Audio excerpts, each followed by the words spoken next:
விருப்பம் இருக்கான்னு கேட்டாங்க. உடனே எங்கள் அம்மாவை கூப்பிடுங்க அப்படின்னாங்க. எங்கள் அம்மா கிட்ட ஒரு ரகசியம் சொல்லணும் அப்படின்னு சொல்லிட்டு உடனே அங்கே வந்த உடனே அவங்க அம்மா என்ன பண்ணாங்க, ஐயோ மகனேன்னு சொல்லிட்டு நெஞ்சில் அடிச்சுக்கிட்டே அந்த அம்மா, ஏன்னா ராஜ தண்டனைக்கு என்ன பண்ண முடியும்.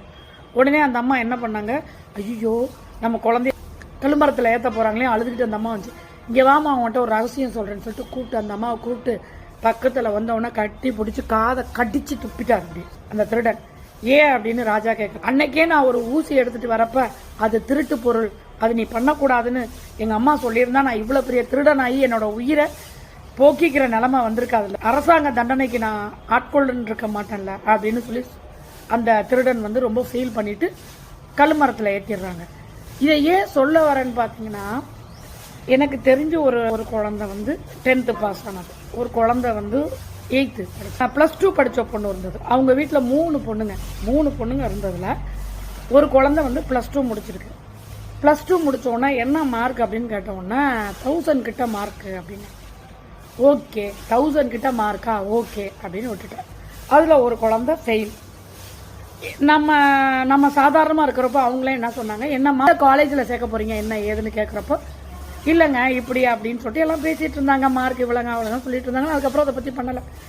அந்த இன்னொரு குழந்தை இருக்குது பாருங்க, அந்த குழந்தை வந்து ஃபெயில் போல இருக்கு, அதுவும் பாஸ்ன்னு சொல்லிட்டாங்க. ரெண்டாவது அந்த இன்னொரு +2 படித்த குழந்தை இருக்கு இல்லைங்களா, அந்த பொண்ணை கொண்டு போய் அவங்க அம்மா வீட்டில் விட்டுட்டாங்க. என்னன்னா அந்த பொண்ணு வேலைக்கு போகணும்னு நினைக்கிறான்னு சொல்லிட்டு அந்த பொண்ணு அவங்க அம்மா வீட்டில் இருந்து அங்கே பக்கத்தில் வந்து திருப்பூர் அந்த குழந்தை வந்து இருக்கிற வேலைக்கு போய் அந்த குழந்தை போயிட்டு இருக்குது.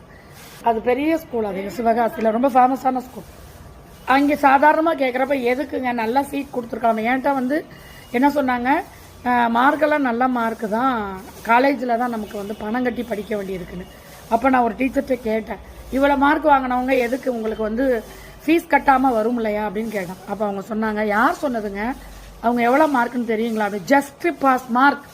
அந்த மார்க்கை சொல்ல கூட எனக்கு அசிங்கமாக இருக்குது. குழந்தைங்க வாங்கின மார்க்கை சொல்கிறதுல என்ன இருக்குது, பாஸ்னா 4ஆவதுல ஃபெயிலுங்க, அதுக்கு என்னங்க பண்ண முடியும். குழந்தைங்க பாஸ் ஃபெயில், நீங்கள் பண்ணுற என்கரேஜ், அவங்க பண்ணுற ஒரு விஷயத்துக்கு தப்புனா தப்பு. அந்த பிள்ளைங்க தெரிஞ்சுக்கட்டும், 4 பேர் எப்படி படிக்கிறாங்க, படித்து எப்படி மார்க் வாங்கியிருக்காங்க. சும்மா வாங்க, +2 10th +2 எல்லாமே சும்மா வாங்க, கவர்மெண்ட் எக்ஸாமுங்க, நல்ல மார்க் வாங்கினாங்க அடுத்தடுத்து சீட்டெல்லாம் கிடைக்கும்.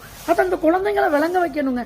நீங்கள் அவங்கள கெடுக்குறீங்களே, நாளைக்கு அவங்களோட லைஃபுக்கும் அது ஒரு பிரச்சனை இல்லையா, அதை கொஞ்சம் யோசிக்க மாட்டீங்களா. பெற்றவங்க கிட்ட இருந்து தாங்க அந்த பிள்ளைங்க தப்பு பண்ணுறதுக்கு உண்டான எல்லா வழிகளுமே வருது. அதை நீங்கள் உணருங்க. அதுக்கு தான் இந்த ராஜா கதையை சொல்லி இந்த ஷார்ட்ஸை உங்களுக்கு போடுறேன்.